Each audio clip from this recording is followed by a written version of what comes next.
This episode of the podcast is brought to you by Franny's Pharmacy.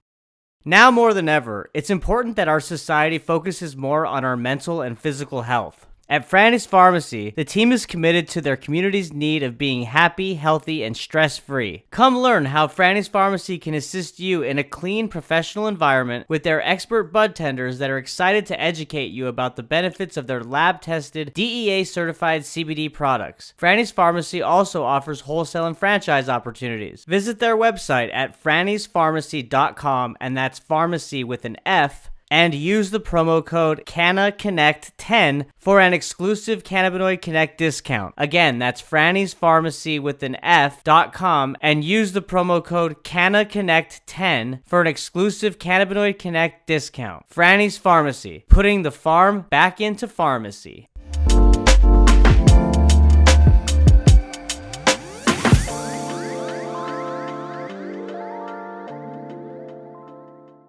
Jacobi, what's up, man? Hey, what's up, man? Happy to be here. Yeah. I'm excited to be talking with you today, man. We're going to get into a lot of different things.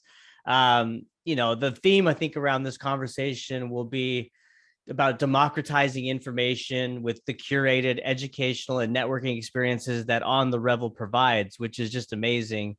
But before we jump into all that and all the great things you're doing within the cannabis space, let's get to know you a little bit, Jacobi. I mean, before we started recording, we talked briefly about your background being, of course, heavily in entrepreneurship.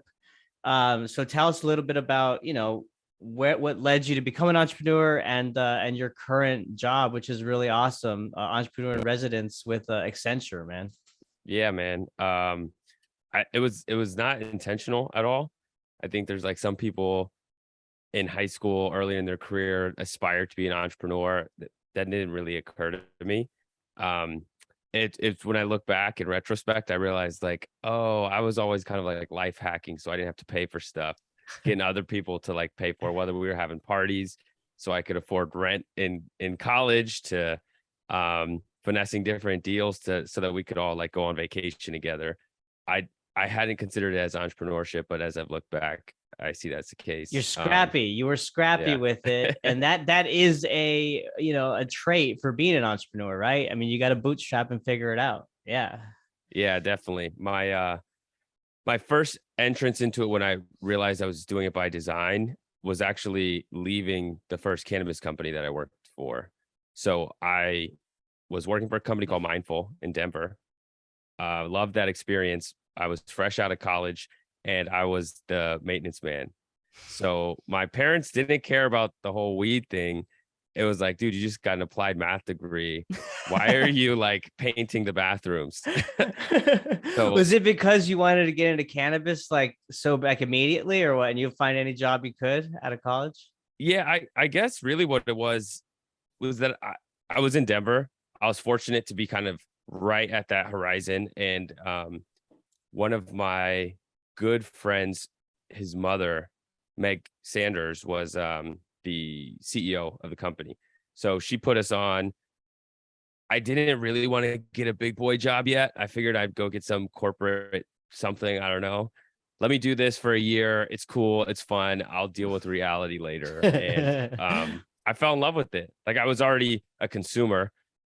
I didn't know anything about growing the plant, but by being the maintenance guy, I actually learned every single thing about the supply chain. I was going to say that you probably had a purview of like everything in that perspective. Yeah, absolutely.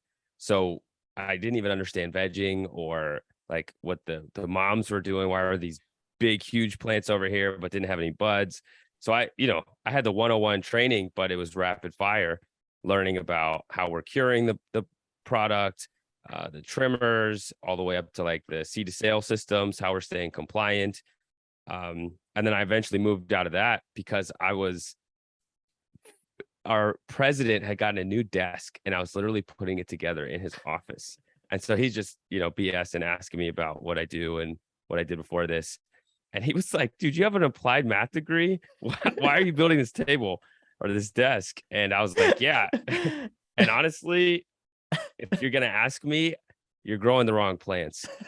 And, that was your opportunity. Shoot your shot, Jacobi. Yeah, exactly. So I I built some like Excel models for him, and I was like, just give me like a week, I'll show you.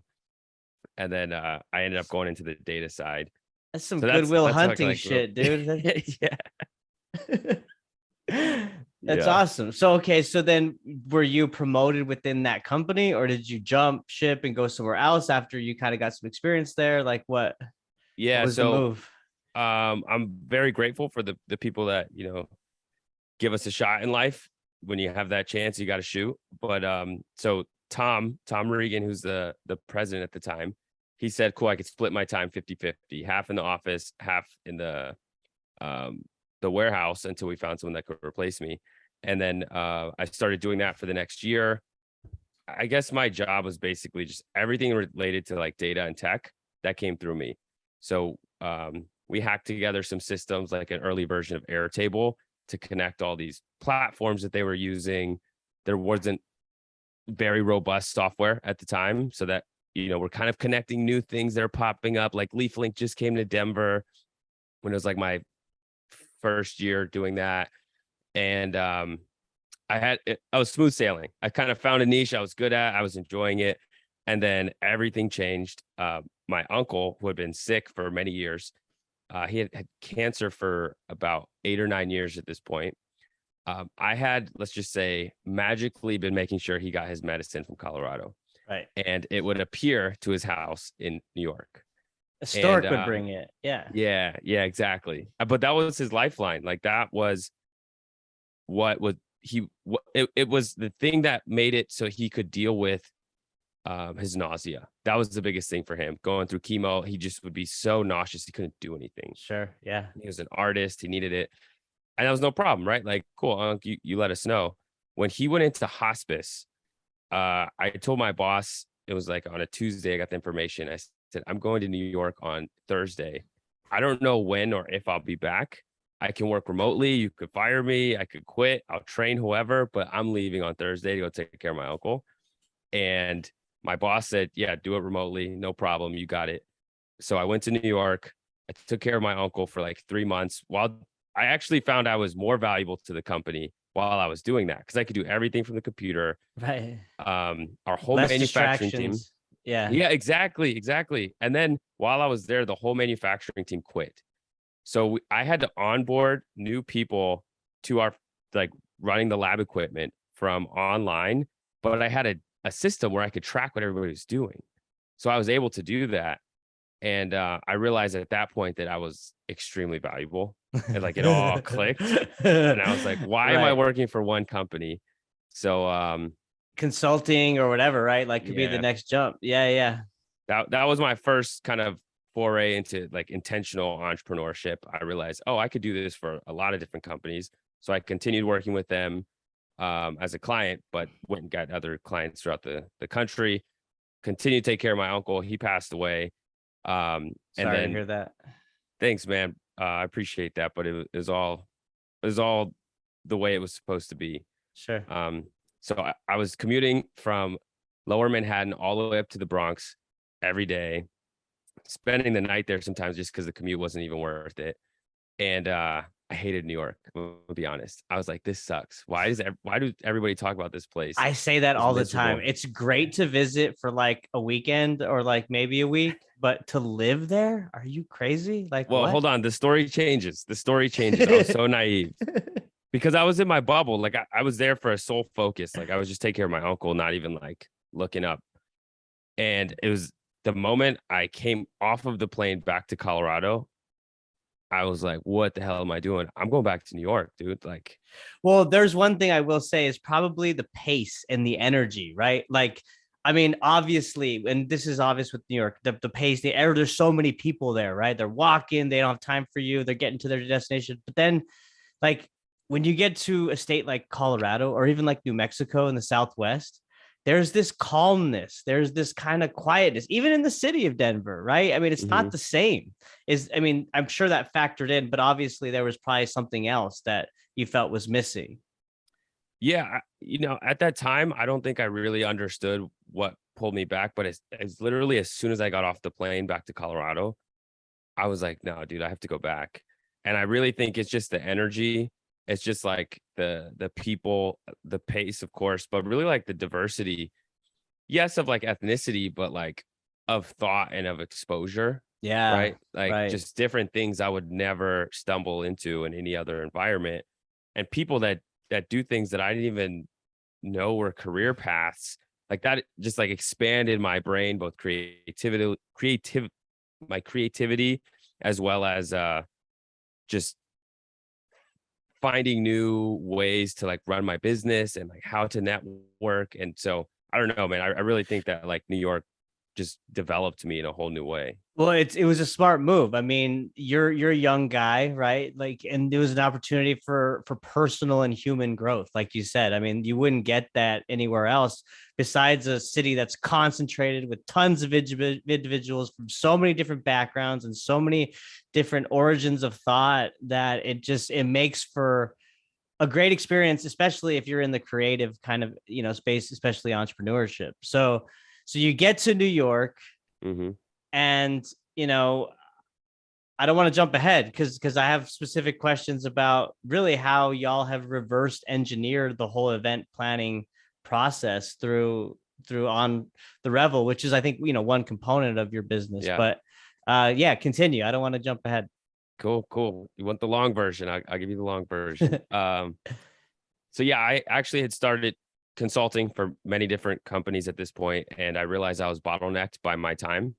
So I partnered up with someone I went to college with, Dylan Cruz, and we decided to start a company called Jade Insights, which was essentially automating a lot of the work that I would customize for companies. Most of my consulting, I would analyze a lot of the data they had for specific projects and give them answers and direction on like either products or um, what they should be growing in terms of their yields or how to optimize efficiency throughout their supply chain. And so I realized I was starting to get a lot of the same projects.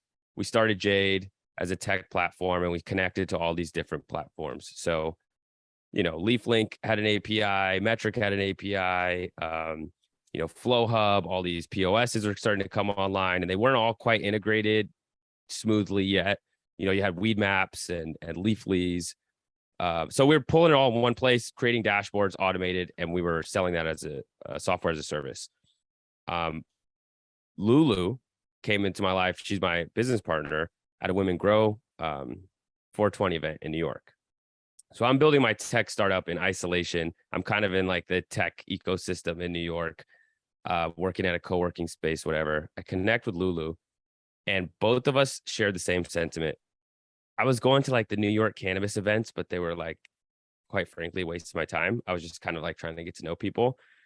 It was mostly old white males looking purely on ways to like financially profit from this. Like you could tell, like you could just the stink of like Yeah, what they were doing. It wasn't authentic. Is a money grab, it like just had no soul. no Like it was just, substance. Yeah. yeah.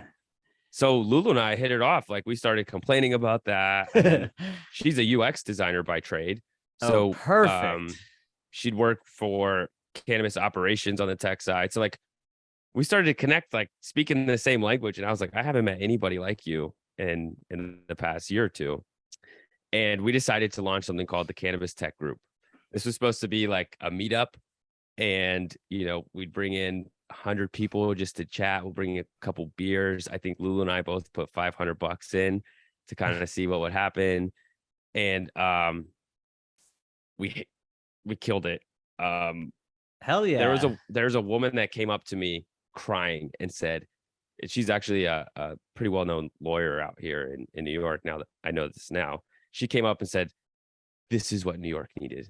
This type of event is what the industry needs to look like. And I was just like, oh shit, I think we got something. What was like, was there anything different that you were doing, or was there just a lack of like networking events around cannabis at the time?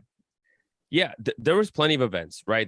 The sesh is like a legendary thing in New York. If you want to go, there's a bunch of vendors and it's like very consumer heavy. That has existed for a long time. It still continues to exist. It still will when it's fully legalized.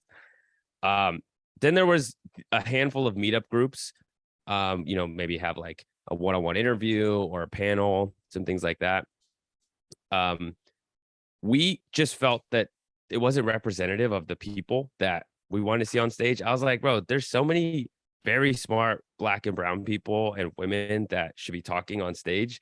You just don't know them. I know a Sure. lot of them just because that's the environment that I walk in, and same with Lulu. So like, let's just bring some of them on stage and like show people that there's more to this industry. And I think that was the first pillar of what is like kind of our now Revel pillars, was curated speakers, like making sure that we show the people that need to be represented, that are geniuses in their own right throughout the industry, making sure we put those on our stage, put those people on our stage. That's yeah. So that's what really kind of fascinated me about what y'all do when I mentioned like reverse engineering the event planning process. So Mhm. I heard you and Lulu on an interview, I guess recently, and the way you described it is you kind of, instead of just having the same circuit of speakers like most trade shows or events do, and they just have them say the same thing, you kind of look inward out. So it's like you first understand what the audience wants, and then once you have a good understanding of what topics they'd like to cover or what really interests them, then you create the event programming around that, the different speakers, talking points, or whatever, Yeah. and then you call for the speakers within that community. So I Yeah. think what Lulu said, it was like either first degree or a first degree's first degree. So it's like Yep. someone who's super close and involved. And that makes a lot of sense because I think there's a lot of benefits with that, right? And I'm sure you can attest to this. There's probably a larger turnout because more people are vested in going to see like their friend or their family member or someone that they really look up to that they know, as opposed to just some random person. And then, of course, it's beneficial because they're getting what they want, right? I mean, it's Yeah. topics that actually matter to them. I mean, has that been the response that you've gotten from hosting these? Oh, absolutely. So that first event happened, I think, in 2016. After the success of it, Lulu and I were like, whoa, this is legit. Let's take this seriously. So we spent some time. I think we spent 6 months. We like rebranded it from the Cannabis Tech Group to On the Revel. We started to use the skills that we have built in our own careers, which is like fully user or consumer centered design. Like, what are the problems they have? What are the questions that they have? And we are able to get those questions and understand those problems because we go live in their worlds, right? Like, there's all this talk about social equity in New York, and we try not to use that phrase too much because these are just like our friends. But the reason we're able to answer questions for our community is because we are a part of it, and when we are not, we go become a part of the community. So we just had an event a few months ago in Yonkers. I've never really been to Yonkers. I kind of just like passed through. I knew a couple people. We went and found partners that live in Yonkers that understand the community dynamics. We asked them to go to any events that are going on about cannabis in the next couple months to understand what are the questions. That's what I always tell people. Just tell me the questions people are answering. I don't care what the speakers say. Just write down all the questions, because that's how we start to figure out what's important to that community, right? Like we learned from other community members, this needs to be in Spanish. Like, duh, of course. Right. But Little things like that. Yeah. yeah, exactly. But it comes with intention, right? Trying to become part of the community, being authentic about it, and not coming in arrogant about, we know what you need to know. We come talk to the community leaders like, what are the questions you have? Right. And Lulu and myself both have aspirations for licenses someday. And there's questions I'm trying to figure out about legalization in New York. So I use that, and Lulu uses her questions to say, hey, this is what I'm trying to figure out. Have you guys figured this out? No? Should we get a speaker? Okay, let's go get someone that can answer these questions. Right. Well, what does that process look like for when you're vetting and searching for speakers within the local communities? I mean, I would imagine that you personally don't have a relationship with that person, but someone may, right? Mm-hmm. So how does that go down?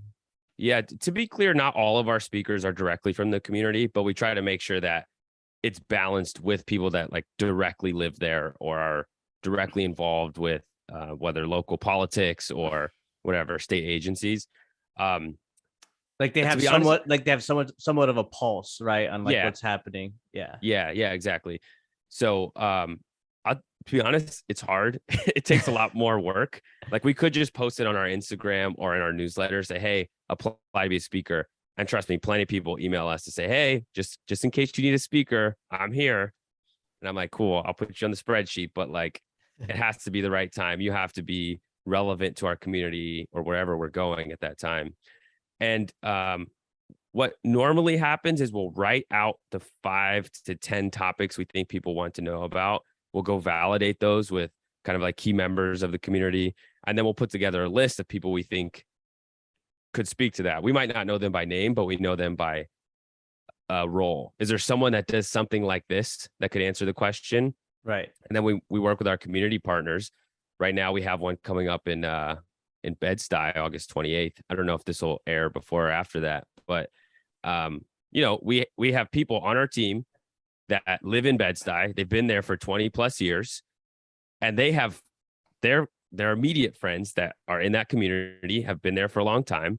And they are our kind of like vehicle to answering questions of what's going to be most impactful for Bed-Stuy. How can we help the entrepreneurs and the businesses in Bed-Stuy thrive in the New York market?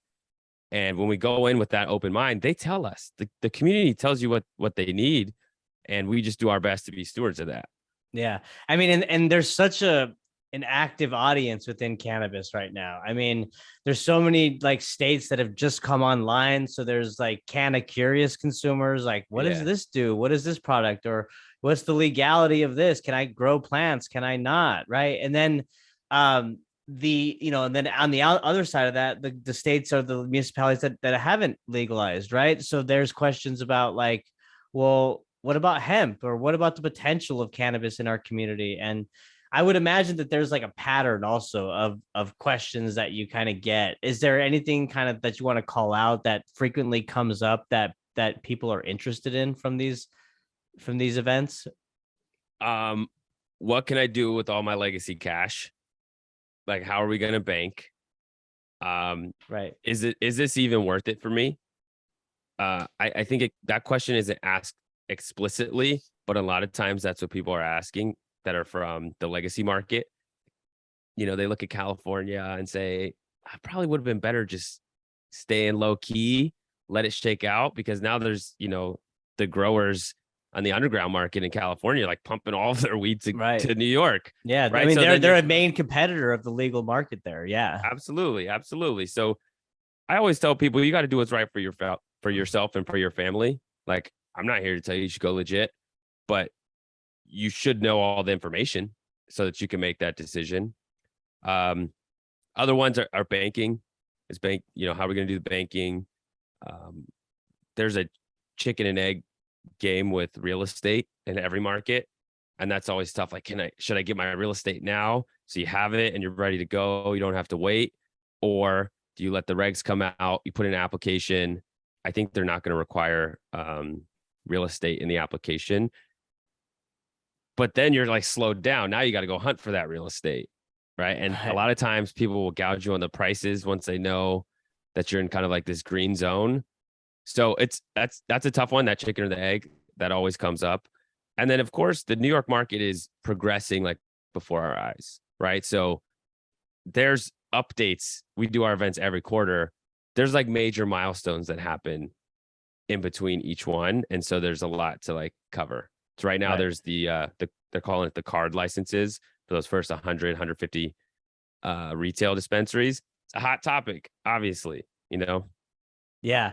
Well, I want to get into all those real-time topics that you're covering with those events, but to wrap up kind of just the structure and the overall differentiation of what you guys do, and that is the actual speaking engagements themselves. I mean, they're more of like a TED Talk style, right? Yeah. Absolutely. So another piece of the puzzle here is just thinking about our audience and how they're going to consume information. We live in a world where we're digital first. We watch tons of information on YouTube or TikTok, whatever. We're like 10 minutes. We get speakers coming from California, CEOs that are like, a sponsor that feel entitled. Like, dude, I do this same presentation. It's like an hour. It's always a hit. I'm like, cool, you got 10 minutes. And the cool thing is that it makes people condense what they have to say. You're not getting that same regurgitated information, because now they're saying, okay, what's the most important takeaway They from got to this? change it up a bit. Yeah. Yeah. So you're getting something fresh off the press. I love when I have some of these executives and they're nervous. They're so nervous. And I'm like, good, you should be. Like, you're coming to talk to our community. Our community paid money to come hear what you have to say.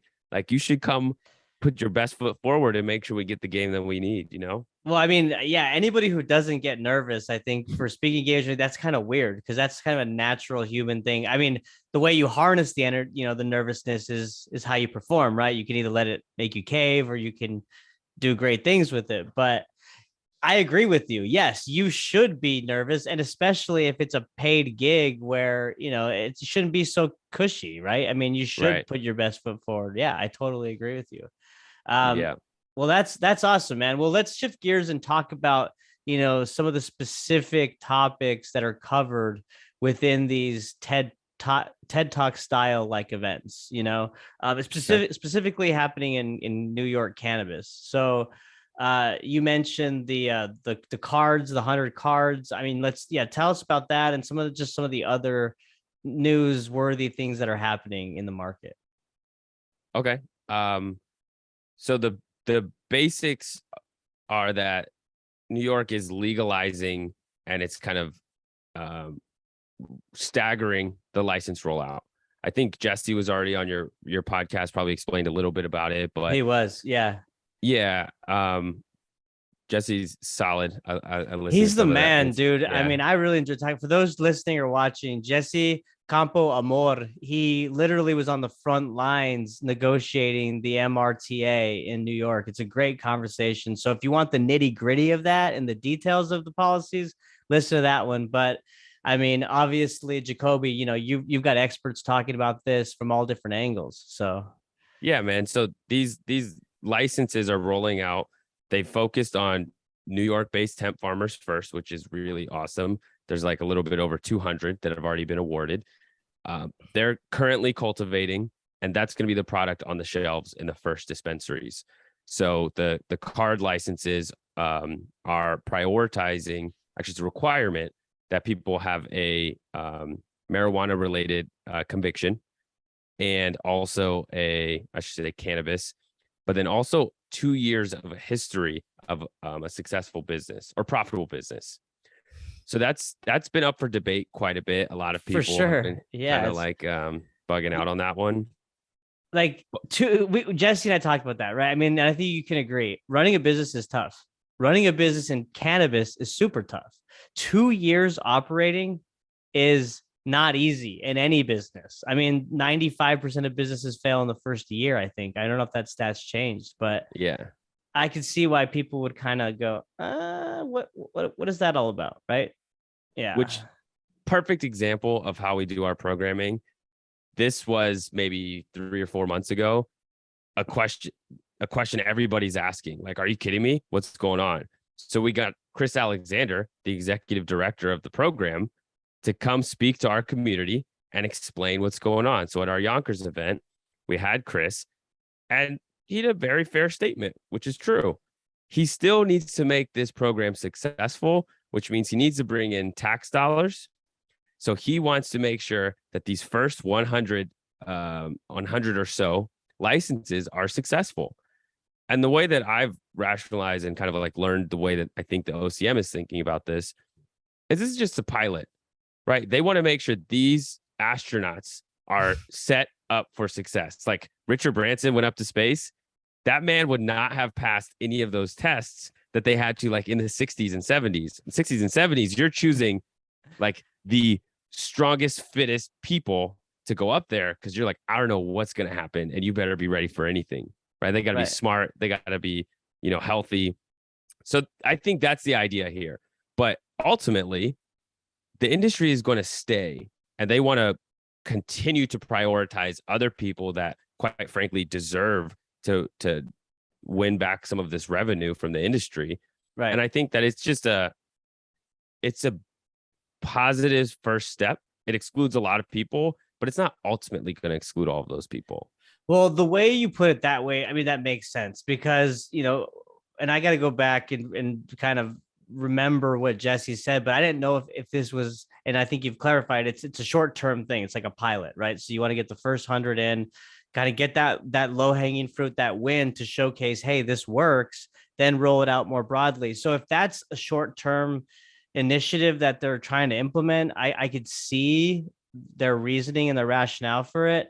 If it was long term and it was permanent, that's where that's problematic. Because when you talk about social equity, I mean, how many people who have been disenfranchised for the plant actually have run a successful business for 2 years? I mean, that's a little hard to ask, right? Or a lot of them that have run successful businesses, it's not filed with Uncle Sam. Right. Yeah.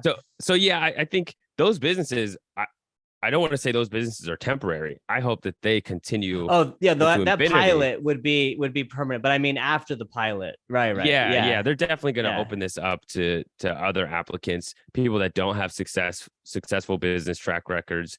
Of course, prioritizing the justice involved, but I think there's also going to be some trial and error on the support that they need to give new businesses, both on the real estate piece. I think they're trying out some new innovative models, but also just like, quite frankly, educating people on like best business practices to run a retail facility or run a manufacturing facility. And I think they still need time to develop some of that. And when you have something operational already, to say, hey, let's go take a field trip. Let's show you how this works. Or to kind of like see a couple things. Oh, we didn't quite give them enough support on these areas. I think it makes it a little bit easier to help the other entrepreneurs that are up and coming that just don't happen to have that resume that says that they're likely to be successful. Right. Yeah. And I mean, I like that point. Having the use case, being able to show, look, like this is what a functioning, successful operating business looks like. And these are the SOPs and these are the protocols and, all that kind of stuff. So it'll be interesting to see how that shakes out. And it's super fascinating what's happening in New York and the approach that they're taking. I want to ask you, about how, from what you're hearing, like the best ways of incorporating the legacy market into the legal cannabis industry. Even outside of just like the licensing and all that, like, what are your thoughts? What have you heard there? One thing I realized is we didn't finish the track of how I became an entrepreneur in residence. And who knows if we'll go back and finish that. But my point is, finish it if you want. We got time. Well, I spent a lot of time thinking about like business models and like innovative ways to like make something work in a, whether it's a business or a brand, like how can we get creative here? And I have thought a lot about this, and I think there's many legacy brands that are not going to apply for these card licenses, and they should not, because they have an existing consumer base. Let's just make up a company without putting anybody on blast. If you live in like uptown Manhattan, like North Manhattan, I can't believe I just said that, uptown, right? For people that don't live in New York. And you have a consumer base that is used to your quality, your branding, whatever your unique value proposition is. Some people, it's like, speed of delivery. Sometimes it's the quality of the flower. Like everybody's got their own thing. You've built a fan base of, let's call it 2,000 consumers that come back to you regularly. If you do this card license with the state, we don't quite know where your real estate's going to be. More than likely, your consumer base is used to delivery, because like few people will go up and buy their weed. It's delivered to you in New York. Right. It's huge out there. And so like now you're marketing to a different geography inside of New York, and it's a retail environment, which you haven't been running. And like, you already have a good thing going right now. So like, why I wouldn't do it. Right. So what should you do? Well, other licenses are going to come out in the future. That might make sense. But honestly, this is what I think majority, and some of them will be like delivery licenses. That could be a good look too. Micro businesses, if you have the skills from cultivation all the way up into the final product and marketing, sweet, go for it. A lot of the legacy operators I know in New York are only the upstream companies where they're dealing with the consumer or something. They're not growing the weed themselves. The idea that I have for most legacy operators is don't even get a license. You are a branding and marketing company, and you are great at it. You have built a consumer base that is loyal. They keep coming back. They know who you are. You already have a book of business. Just be branding and marketing. And the analogous companies I look at is like Old Pal. Now, I don't know the people at Old Pal at all. I've just kind of read about them. I've seen their business. I know they do pretty well. Space Coyote. There may be a smaller company. It's like a 6-person company. Last time I talked to them, they have no overhead when it comes to like growing the weed or producing vape carts. They use SOPs, work with white label manufacturers, and they get that finished product. And their job is to market it and sell it, whether it's dispensaries or deliveries. It's more economical to do it that way. You're using the skills you already have. And like, quite frankly, it's a great business. Like, that's an awesome business to be in. Yeah, I couldn't agree with you more, man. I mean, that is such a great point. And in fact, I myself am kind of going through right now. I'm originally I grew up in the state of New Mexico, and obviously they are the 19th state to go adult use, or 18th. But in any case, I'm working with a family member and his wife, and we're building out like a branded pre-roll, company. And that's exactly it. Like, the branding it's specific to New Mexico. The name of the company is Espiritu. So it's very New Mexico based, and it's a luxury brand. So that's the route we're taking. I mean, we're sourcing the best flower, but it's been the easiest entrant without having to take on so much capital. But of course, to your point, you have to have that skill set. I mean, everybody on the team, of course, adds value. And so it works, right? And so if you don't have those particular skill sets, you would probably want to find someone that you could hire to help with that. But I couldn't agree more. Yeah. Yeah. And I mean, in that particular example, you're creating, it sounds like a net new brand, which would probably be really dope. These individuals already have a brand. That's right. Yeah, they already have a following. Yeah. Right. It's like, hey, we used to deliver it to you through text. Now go through this tech platform, whether it's like Weed Maps or something, right, and deliver it. Get the delivery. It's the same thing. Now they're de-risked. They don't have to worry about like, the cops over their shoulder all the time. They're legit, but they have less overhead. They don't have to get the license. So I'm a huge fan of that business model for legacy operators. Do people's like eyes come out of their like heads, or like the light bulb moment? Like, when you talk to people about maybe going that route, and they thought of that before? Or I will be honest, less of the legacy operators that I've talked to have that perspective before I tell them that. There's plenty that are geniuses that are 10 steps ahead of me. Don't get me wrong. But it seems more novel than it should be. Mm-hmm. Like I want more people to realize this is a very realistic thing that you can do. And like, for me personally, I did okay in school. I can't write applications. I'm not a good writer like that. I'm not good at writing SOPs like that. Like, I'm good at marketing. I'm good at like reaching people. I want to keep doing that. I don't want to go do these other things like building out a facility. So I think I would love everybody to understand that that's an option. And when I was explaining earlier about legacy operators that the legacy operators that decide whether they want to go legit or not, understand what all the options are, then make your decision, man. Like, or woman. Don't just do it because you're like, nah, screw the system. I'm going to stay low key, Right. No, yeah, I couldn't agree more. And then, like, to your point earlier, they have existing a consumer base. They have, like, it's just flipping the switch, basically. You're not, building an audience, building a brand loyalty, consumer base. It's there. Makes a lot of sense. I like where your head's at in that perspective. Let's take it a bit further, and outside of that option of white labeling and focusing on the branding for legacy operators, how do you advise them in terms of navigating the underground cannabis business, and now to the office, to where it's more legit from an operations standpoint? I imagine that would be difficult for legacy operators initially.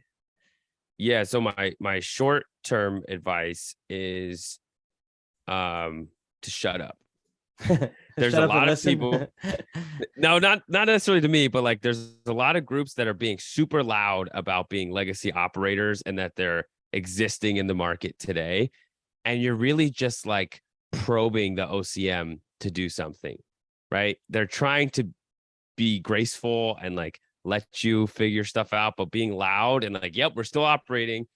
You, if you've ever been to New York, this is like a golden era, like this year. There's a dispensary on every single block. Somebody has some made up brand that came out of nowhere and is selling weed out of that retail space. I would not advise that. It's a short term play. Right. If you're going to do that, get as much cash as you can, get out of the game, and like get out of there. But there's plenty of legacy operators that are still low key. Stay low key. Keep it that way. Keep bringing in that cash to support yourself while you consider or start planning to go legit. Right. The big operational hurdle is the compliance factor, which is a really broad brushstroke because we don't have all the regulations out. But like when you're in the legacy market, you can carry as much weed in your car as you feel safe doing, having, and distribute it that way. Sometimes in the regs, there's a quantity concern or there's product testing, right? And all of a sudden you got a batch of crap weed that you have to get rid of, and that costs you money. So the compliance piece, like trying to track everything in a new system, and then the accounting piece, it's not nearly as profitable when you got to pay Uncle Sam. Like it's like painful. And that's a very real calculation that I encourage people to make and just be willing to understand what you're getting into. Yeah, that's super important to to set expectations initially for people that want to enter the space, like, and to understand all the federal taxation and the 280E, like all those financial inhibitors that can constrain you in certain ways, right? From operating or even just starting, getting off the ground. So that's all great. Yeah, that's all great advice. All right, I'm going to completely switch gears here and talk about, this notion that, or the realization that's coming, right, of this Web3 and cannabis's role in it, and taking a step further, on the Revel's role in that space as well. Yeah. So by no means do I think of myself as an expert in Web3. If anything, like I'm just listening to the people that are experts or want to be experts and trying to get smart on the topics. For those that don't know, just if you want, briefly explain what Web3 is so that everybody has like a understanding of it. Cool. I probably won't do the best job, but essentially it's enabled by blockchain technology, and Web3 would include like cryptocurrencies to like NFTs to basically anything that uses a public ledger as the backbone of the software. And without going into the weeds, it basically enables transparency. It's like every single thing that happens in that platform can be fact checked by someone else. And in fact, it runs because we all fact check each other, and essentially you get to consensus, or we agree that 1 + 1 = 2. So the Web3 enablement, technology enablement, allows us to like start to maneuver the internet in a completely new way, the way that like Facebook and MySpace like were very radical early on, right? Mm-hmm. And look, I'm only 31. There's other people that will make the analogy to even earlier versions of the internet. But right now, I don't know what Facebook's doing at each click, or I don't know what's happening at each transaction. I just kind of trust it. And normally it's a big tech company that probably does some things I don't like and some things I probably just wish I didn't know. Web3 holds us accountable for the most part. Now, look, we're all still humans. There's like humans will find a way to play other humans no matter what the game is. Yeah, humans are writing the tech. I mean, they're writing the code, right? So there's got to be some level of trust there as well. Yeah. But how it ties into what we're doing is, I'm very humble in saying I follow the lead of our youngest team member, Peter. Happy birthday, Peter. He just had his birthday. Shout out, Peter. Happy Yeah. birthday. Yeah. He's our head of content and community. And he has been on my ass to get involved in Web3 for like 3 years. So I was slowly following, catching up. He's getting me up to speed. And there's been a couple things that have really caught my eye as interesting to how we can kind of enable this in cannabis. Now, I do want to caveat with the fact that like a lot of people think banking with cannabis and like Web3 is going to be easier. I actually feel opposite. I think it's, of all the things you can use with Web3, like banking is the last one I would do, because they're both going to be so highly regulated, and like these agencies are not, I just don't see that working well. So any ideas that are in like banking or like cannabis transactions, I don't think that's a move. What I really like though is the empowerment of like creators. So if you want to start a business today, you could bootstrap it, and that's kind of slow. Or you could go do the traditional finance route and go speak to a bunch of people that have more money than you to put some money into your business. And hopefully they trust you and you have a resume that gives them confidence. The reality is, like, I forget what the number is, but like 97 to 98% of that money goes to white males. And that's no surprise. Like, you put your money with somebody you trust, and you trust somebody, it's in your network. And so what is really cool about Web3 is that if I'm just really dope and a lot of people like believe in me, like I could fundraise, like I could find some capital, or I could like build up a community that's quite literally valuable. And that has not quite been fully, I won't say it hasn't been possible, because it has. Like the advent of like the influencers, I think of like Soldier Boy is like the number one influencer that has been able to monetize that. But for majority of people, what do a couple like paid ads, like that's not really like monetization. I think that with Web3, you can build a community of people that will all put in a little bit of money or be a part of your community and continue to contribute to it with like a DAO. That kind of stuff is really cool to me. I don't 100% know how, if I were to create my own project and connect it with Revel, like what avenue we'd go to. We've been looking at like connecting it with, plant DNA has been pretty cool. That's another cool application. Our friends at Compound have some dope stuff going over there. Yeah, there's just a lot of cool things, man. It's just the next horizon, and I like to read up on things, be a part of the new waves. We spend a lot of time talking and reading about like psychedelics and Fascinating what's happening in that space, man. I mean, yeah. Well, I mean, there's a lot to unpack. So with Web3, like, thanks for the explanation and sharing kind of like what you see as possibilities for the future in the cannabis industry, because that makes sense. I mean, I can attest to everything you said about the struggles of like raising capital. Like, and that stat about white males getting it makes so much sense, because I had a great resume. I was a hard worker. I talked to hundreds of people, and I got the same kind of responses, good feedback overall, you know what I mean, but nothing to kind of seal the deal. And so to have an open network where there's so much transparency and the ability for people to kind of believe in what you're doing and contribute to that is amazing. And then the last point that you talked about, what were you just saying about the last, like with the DNA? Oh yeah, so phenotypes. yeah, so is that like basically like understanding your genetic makeup to then inform kind of what products will best correspond, or what do you mean by that DNA? Good point. I really meant like with the plants, there's all of this fighting over strains, and it's kind of like never quite been resolved. Some of the OG strains, people are like, yeah, I bred that, and everybody knows that.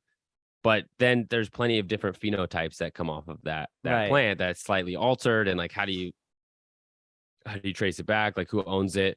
And I think, I don't know if the code's been cracked yet, But the idea of NFTs is great because the artist, whoever created the original artwork, can continue to get the transaction on the sale, right? They're these Oh, yeah. legendary art pieces that are going, for hundreds of millions of dollars to like a dead artist, but their family is not getting a piece of that Right. transaction each time. They just got whatever that cut was to the museum, 10 years ago or whatever it was. And then there's So, other entities that are profiting off of it, right? And not the yeah. family. Yeah. Yeah. So if you could figure that out with strains, right? The genius mastermind, there's people that do so much work, and it's just purely trial and error, and it's almost thankless in a lot of times. But then you get that one strain that just like hits, you should be eating for the rest of your life. People are gonna keep like doing this. Like, you should get a little piece of that. I think that would be awesome. You're on to something, man. I mean, that is a creation that should be patented, or not. I mean, not, in a way, there should be ownership for the creator. That creator should get, compensated for it. Yeah, that you're on to something. That I never thought of that before. It's a good idea. Yeah, I mean, generally, like, these are two applications of Web3. There's so many more, but ultimately it comes down to there's potential to create value for the individual that haven't existed in the past, and they normally get taken advantage of. And the example of the artist whose piece gets sold later and they get nothing, or the person trying to raise money who can build a great brand but just like can't get the next funding round because they didn't go to business school. Like, all of these individuals I think are super dope, and it enables people like that to kind of take over the world. Absolutely. Yeah. We need to live in a more transparent world, right? I mean, there's a lot of different entities and stakeholders in place that control a lot of what's happening. And we don't often see the truth or get the right narrative. So I'm with you, man. I'm all about it. Democratizing information with curated educational and networking experiences. The theme for this podcast, I really enjoyed talking with you, Jacobi. You're full of insights, man. Yeah, I mean, I want to leave the floor with you. Is there anything on your mind that you want to let the audience know before we wrap up? A couple things for everybody in New York. We at the Revel team, we believe in you. And if you have an idea or a business you want to start, I fully believe that you can do it, whether it's in cannabis or otherwise. But if it's in cannabis, come talk to us. And then the other thing I'll say is, I don't know when this is going to air, but we have an event August 28th. Will it air by then? It's a Sunday. I'll make sure that it does. I'll bump Okay. this one up. August 28th. Yes. You August heard it from 28th. Jacobi. Yeah, we have our first summit and block party. We normally do the summits. That's all educational. But the block party, we have a bunch of Bed-Stuy vendors, both cannabis and non-cannabis. We have artists. We got Styles P performing. We have the amazing Moo Fresh. We got Dead Prez. So we have some sick hip hop artists, DJ O'Dallas. It's going to be a vibe, just to show what like social consumption can look like in New York City, and especially in Brooklyn, and especially in Bed-Stuy. Sounds lit, man. Don't miss it. August 28th. If there's a link, just shoot it my way, and I'll be sure to include it in the description box for YouTube so that people can find it there. Also, I got you, bro. Thank you. It's been an honor talking to you. You have a way of just kind of letting the conversation go, and we went some places. I'm like, I can't believe I'm saying this, but it's cool. It's cool. I enjoyed it. We have fun on Cannabinoid Connect, my man, and the pleasure's all mine. Let's do it again. I really enjoyed talking with you. So there's going to be a lot of developments in New York. I want to have you back on. Absolutely. It's been a pleasure. Right on. All right, Jacobi, thank you so much, and thank you all for listening. Peace, Ken. Bye.